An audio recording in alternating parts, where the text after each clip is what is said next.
Meus irmãos, a todos de vocês eu desejo a paz, saúde, alegria e descanso no Senhor. Nesses tempos tão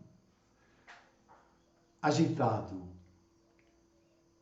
tempo cheio de perguntas, cheio de tristeza, também de alegria. Momentos que cada um passa momentos diferentes. Eu creio que nunca tivéssemos tantas pessoas que comecem a questionar Deus. O porquê? O que o Senhor quer? Para que isto está acontecendo? E eu creio também que nós não vamos ter uma resposta tão fácil sobre essas perguntas. A única resposta que pode nos dar tranquilidade é que Deus é Deus, que Ele está acima das circunstâncias, Ele está acima dos momentos, de dias, de meses, de anos e de séculos. Ele é o Deus eterno, o princípio que criou todas as coisas. E eu me lembro de Jó, quando eu estava lendo ele, as perguntas que ele fazia. E como ele não recebeu resposta. Mas no fim ele reconheceu. Eu pensei que eu conhecia o Senhor, mas eu estava enganado. É só de ouvir que eu conheci do Senhor. E outra pessoa que teve esses momentos de questionamentos, talvez de dúvidas, pensando talvez numa falta de fé, era Asaf. Em Salmo 73, o Asaf expressa as emoções dele, as perguntas que ele tem, as dificuldades que ele tem para enxergar os porquês. E ele faz também os seus questionamentos. Mas também, no fim, ele chega à conclusão. A conclusão é que quando ele foi ao templo do Senhor, quando ele viu a grandeza de Deus, eu entendi o que acontecia.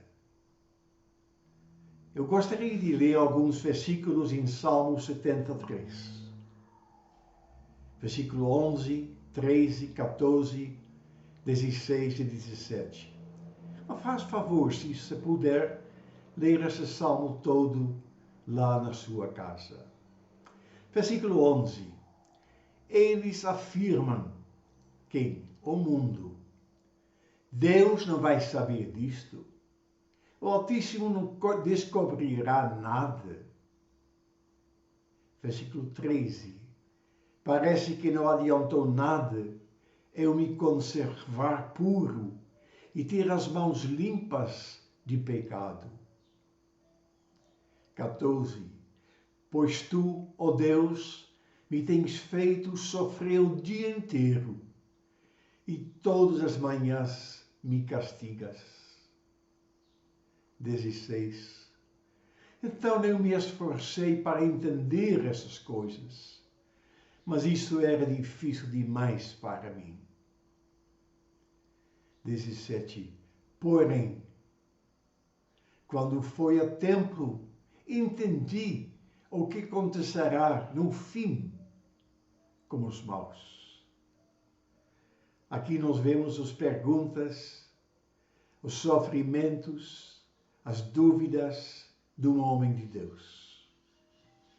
Aqui nós estamos vendo que nós não somos o primeiro a fazer as perguntas, os porquês. Nós não somos o primeiro, às vezes, em ter dúvidas. Senhor, como que é? Por que eu estou sofrendo? Onde o Senhor quer que as coisas vão acontecer, que vão terminar? Não estou entendendo, Senhor. Mas, no fim, nós podemos olhar para o autor e consumador da nossa fé e nós vamos ver, é Ele que tem toda a história nas mãos dele. É Ele que protege, Ele que permite, Ele que age e Ele quer fazer bem aos seus filhos. E que a nossa pátria não está aqui na terra.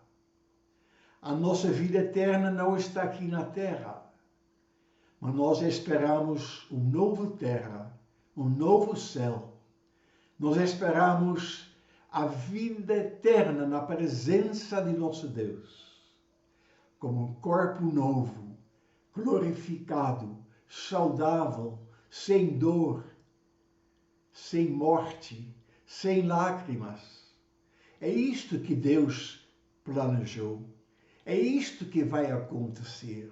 Este é o fim das coisas que vai acontecer. E infelizmente, isto traz tristeza ao meu coração.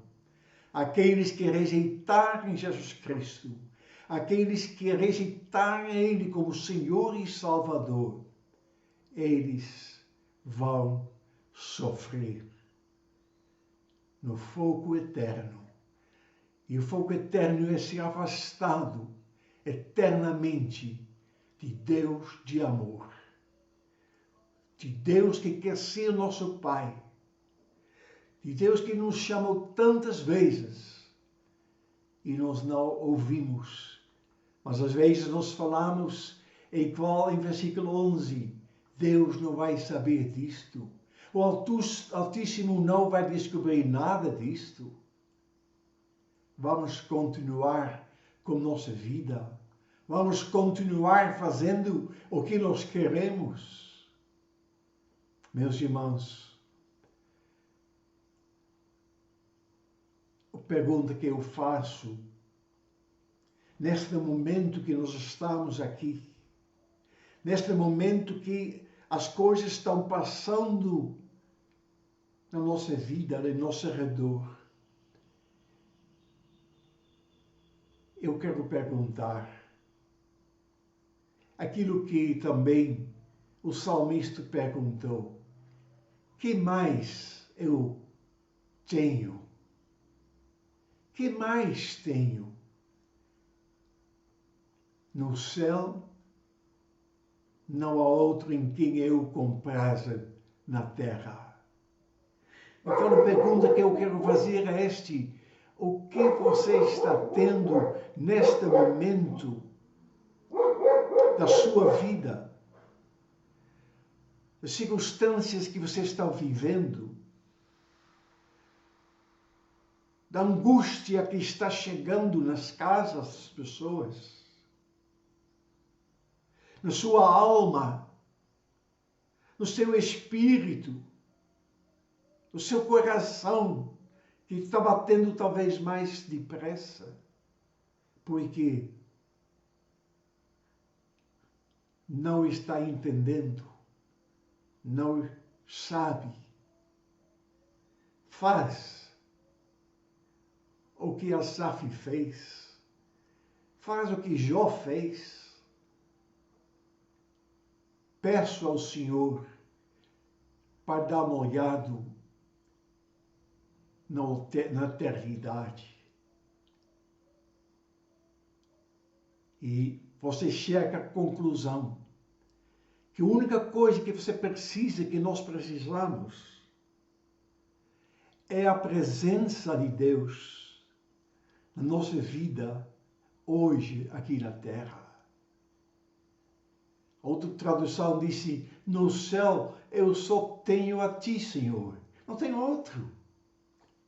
E se tenho a ti, que mais poderia querer aqui na terra?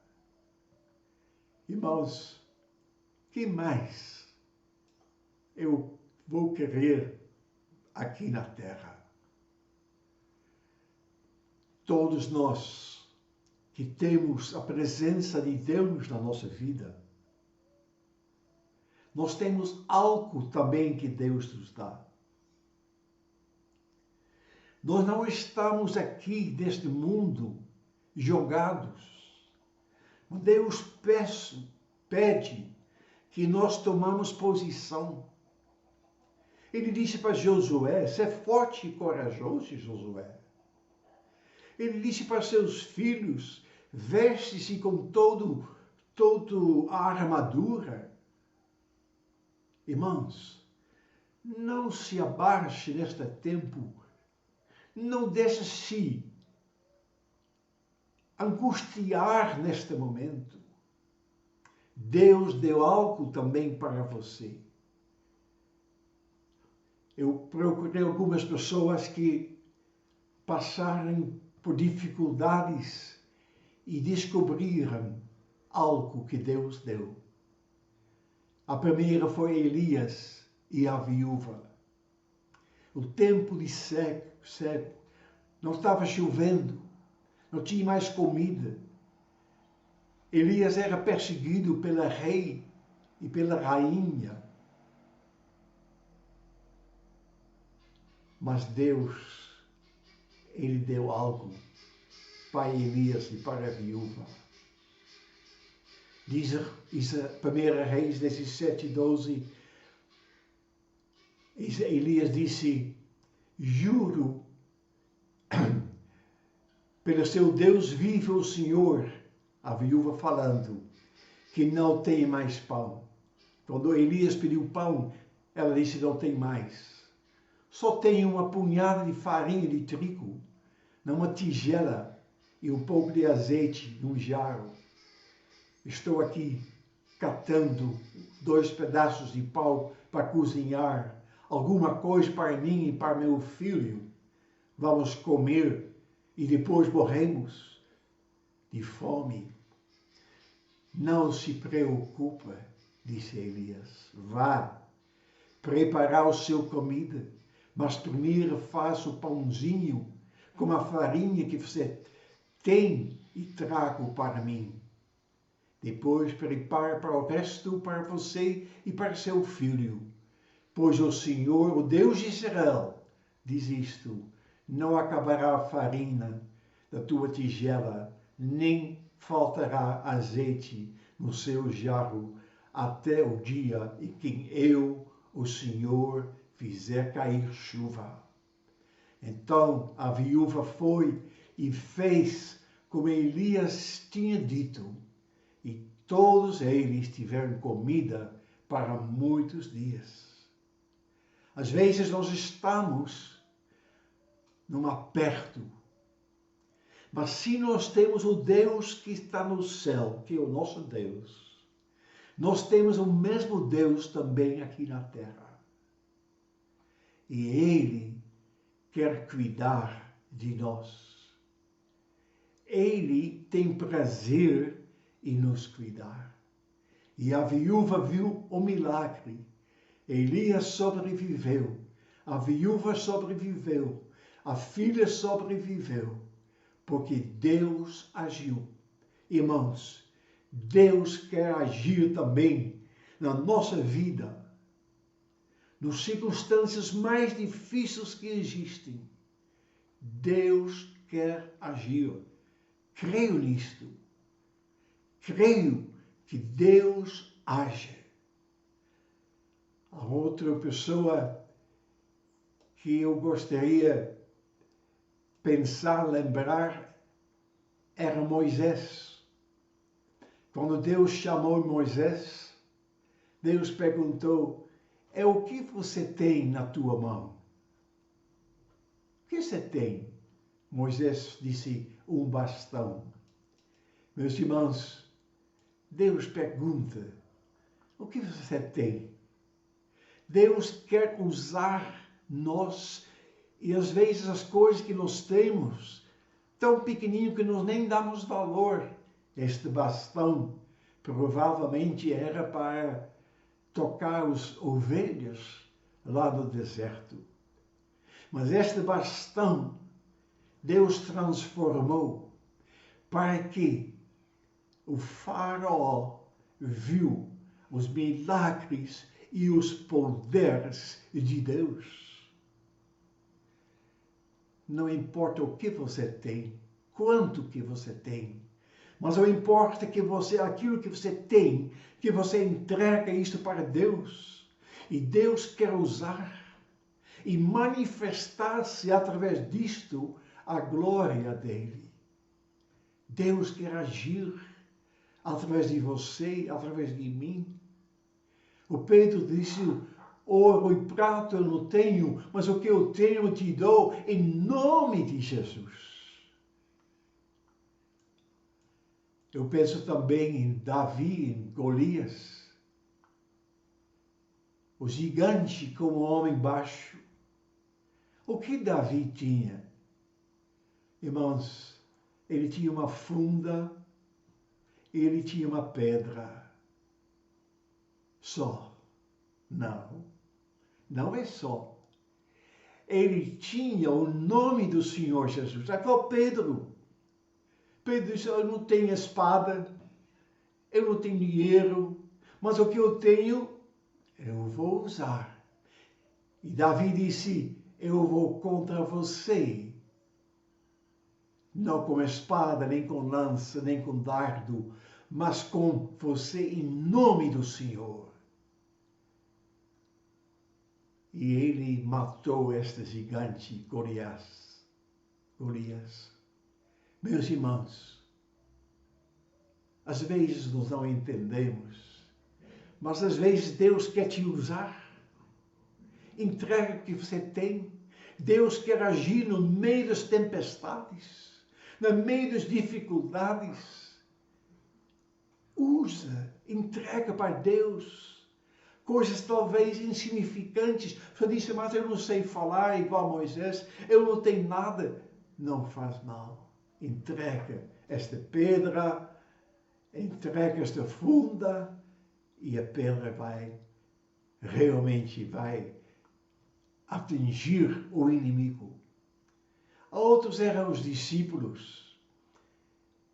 Estavam num apuro grande, uma grande multidão que precisa ser alimentado.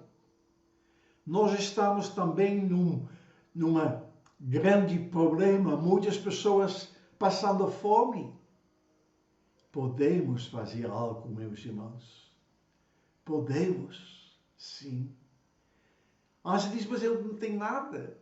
Jesus pergunta, quantos pães vocês têm? Quantos peixes? 5 pães e 2 peixes para alimentar uma multidão.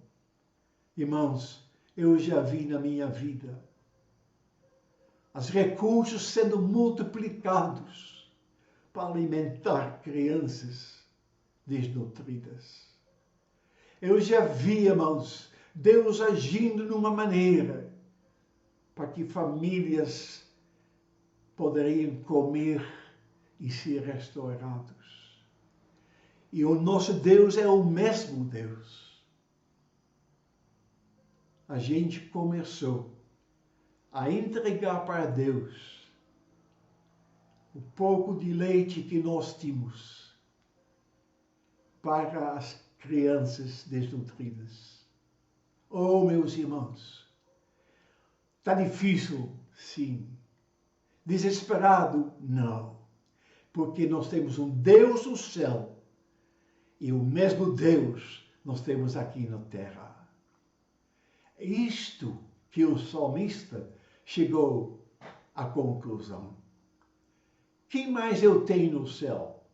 Não tem outro Deus. Então, não há outro em quem eu me comprazo também na terra. Eu quero dizer, meus queridos irmãos, eu quero dizer a vocês, entrega tudo, seja pouco, seja muito, mas principalmente a sua vida, nas mãos dele. Alguns testemunhos de alguns irmãos. Em Êxodo 14, 20, eu li que o povo de Israel estava perto por causa dos egípcios. Mas Deus colocou uma nuvem que era escuro para os egípcios e que era luz para Israel. Deus quer fazer isto para nós também. Irmãos, eu penso ainda no testemunho de Eliseu. Estava cercado de carros do inimigo. Mas quando Deus abriu os olhos do seu servo, ele viu que ao redor de Eliseu estava um exército de carros do céu, do universo de Deus. Eu penso ainda, irmãos, em Daniel, quando ele foi jogado lá por causa do nome de Deus, no cova de leões, Deus mandou anjo e fechou a boca do leão. E no Apocalipse 7:3 disse, o anjo disse, não fazem estragas na terra, nem no mar, nem nas árvores, até que marquemos como sinete a testa dos servos do nosso Deus.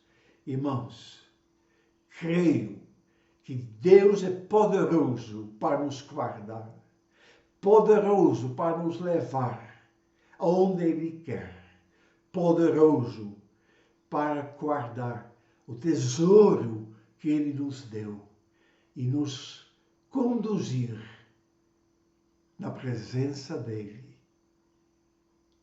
Quem eu tenho no céu é Jesus.